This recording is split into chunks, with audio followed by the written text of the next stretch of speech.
குழந்தைகளே, நம்ம kids story சேனலுக்கு உங்களை வரவேற்கிறோம். இன்னைக்கு நம்ம பார்க்க போற கதை பலத்தை விட புத்திசாலித்தனமே சிறந்ததுன்னு சொல்லிக் கொடுக்கும் ஒரு சுவாரஸ்யமான நீதிக்கதை. அடர்ந்த ஒரு காட்டுக்கு நடுவில் ஒரு அழகான ஆறு ஓடிக்கொண்டிருந்தது. அந்த ஆற்றங்கரையில் நிறைய விலங்குகள் சந்தோஷமா வாழ்ந்து வந்தன. ஆனா அந்த காட்டுல ஒரு பெரிய குறும்புக்கார யானை இருந்தது. அதோட பேரு தும்பிக்கை. அது ரொம்ப பலசாலி.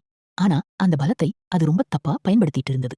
குறிப்பா ஆற்றங்கரையில் கஷ்டப்பட்டு கூடு கட்டி வாழ்ற எறும்புகள் கூட்டத்தை பார்த்தா போதும் 3 தும்பிக்கை யானை தன் துதிக்கையில நிறைய தண்ணிய உறிஞ்சி எறும்புகளோட கூடுகள் மீது ஊத்தி அவங்க சேமிச்சு வச்ச உணவையெல்லாம் பாழாக்கும்.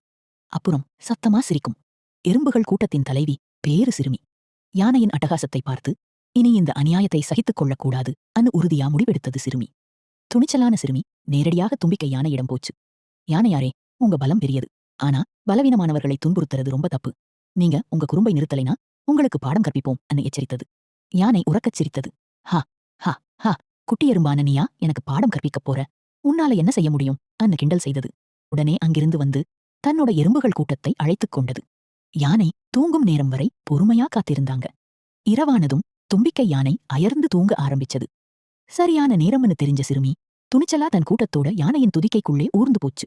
உள்ள போன எறும்புகள் எல்லாரும் ஒரே நேரத்துல மென்மையான இடத்துல பலமா கடிக்க ஆரம்பிச்சாங்க. கடுமையான வலி தாங்காத யானை ஐயோ அம்மா அன்னு கத்திக்கிட்டே துதிக்கையை உதறி காடு முழுக்க ஓட ஆரம்பிச்சது. அதால எறும்புகளை வெளியே எடுக்கவே முடியலை. வலி பொறுக்க முடியாத யானை தரையில் மண்டியிட்டு, சிறுமி எறும்பே, என் தவற மன்னிச்சிடு, என்ன காப்பாத்து. இனி நான் யாரையும் தொந்தரவு செய்ய மாட்டேன் என்று அழுது கெஞ்சியது.